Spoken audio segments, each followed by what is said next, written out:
सृष्टि बचपन से ही दिखने में सुंदर नहीं थी, लेकिन अमीर बाप की बेटी सृष्टि पर उसकी माँ जान छिड़कती।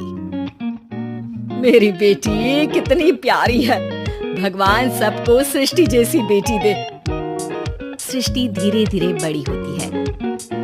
एक दिन सृष्टि की सहेली कहती है, तू दिखने में कितनी अजीब सी है, लेकिन मैं जानती हूँ हम सब में सबसे अच्छी शादी तो तेरी ही होगी।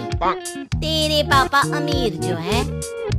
पर बता नहीं सकते यार, दहेज तो हर कोई देता है, ये क्या ज्यादा ले जाएगी अपने पति के लिए?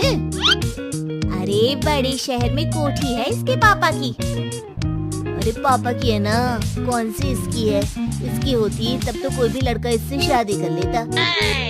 अरे पापा की मतलब पापा की है तो मेरी ही है ना? किसने कहा? अब तेरी तो तब होगी ना जब तेरा भाई ना हो। वैसे भी शादी के बाद सारी प्रॉपर्टी भाई के नाम होती है।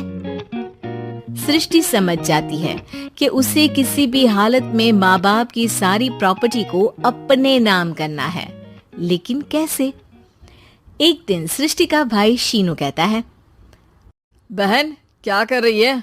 तुझसे एक बात करनी है। अरे हाँ करना, मैं तो तेरी बहन हूँ। बहन मेरी लाइफ में ना एक लड़की है, बहुत अच्छी है। मैं सोच रहा हूँ माँ और पापा से बात करूँ शादी के लिए। सृष्टि को समझ में आ जाता है कि भाई की शादी होते ही भाभी उसे एक दिन भी घर में बर्दाश्त नहीं करेगी। क्या बात है भाई, बताना कौन है वो? यार वो बहुत अच्छी लड़की है, पढ़ी लिखी है, मेरे साथ जॉब भी करती है। बस एक प्रॉब्लम है। प्रॉब्लम? क्या प्रॉब्लम है भाई? यार वो शादीशुदा है, लेकिन उसके पति ने उसे सिर्फ इसलिए छोड़ दिया क्योंकि उसके माँ बाप दहेज नहीं दे पाए। सृष्टि ये सुनकर न जाने क्यों खुश हो जाती है।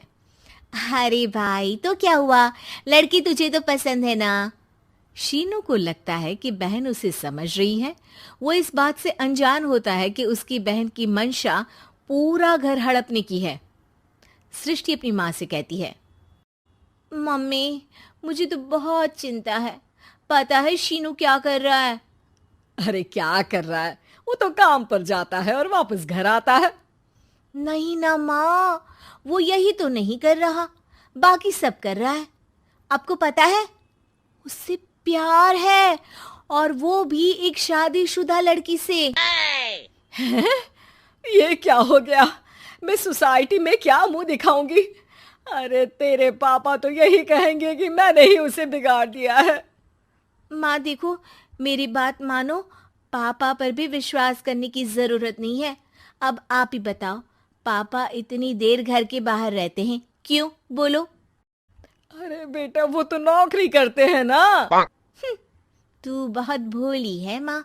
पापा का ऑफिस तो 7 बजे खत्म हो जाता है, लेकिन देखो कितनी देर से आते हैं। अरे नहीं बेटा, ऐसी कोई बात नहीं है। सृष्टि माँ को एक औरत से बात करते पिता की फोटो दिखाती है। देखो माँ कैसे हैं पापा, मैं ना कहती थी कि पापा सही नहीं है। मैं तेरे पापा से बात करूंगी, दे फोटो मुझे। ओ माँ, वो तो डिलीट हो गई। लेकिन चल, तूने तो देख लिया ना, पापा से बाद में बात कर लेना, और हाँ मेरा नाम बिल्कुल मत लेना। हाँ माँ। अब क्या था, सृष्टि के माँ और पिता के बीच झगड़ा होना शुरू हो जाता है। सृष्टि के मन में क्या चल रहा था कोई नहीं जानता था। एक दिन, माँ सृष्टि के लिए एक लड़का देखा है, वो लोग शाम को उसे देखने आने वाले हैं। और हाँ माँ, एक खुशखबरी, मैं और पापा मिलकर एक नया बिजनेस ट्राई कर रहे हैं। शाम को लड़का आता है, सांवले रंग का। सृष्टि को तो बिल्कुल भी पसंद नहीं आता।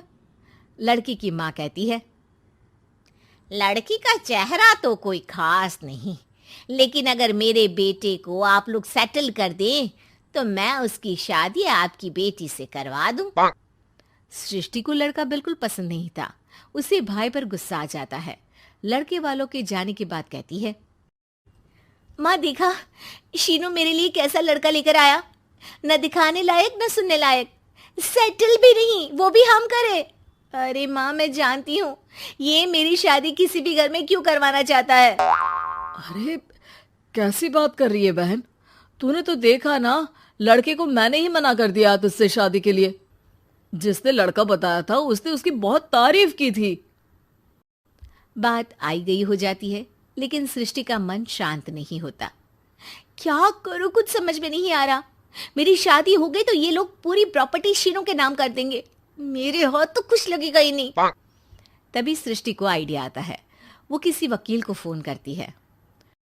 जी देखिए, अगर आपके मम्मी पापा का तलाक हो जाता है तो आपके पिता की आधी प्रॉपर्टी आपकी माँ के नाम हो जाएगी, फिर उसे वो किसी को भी दे सकती है।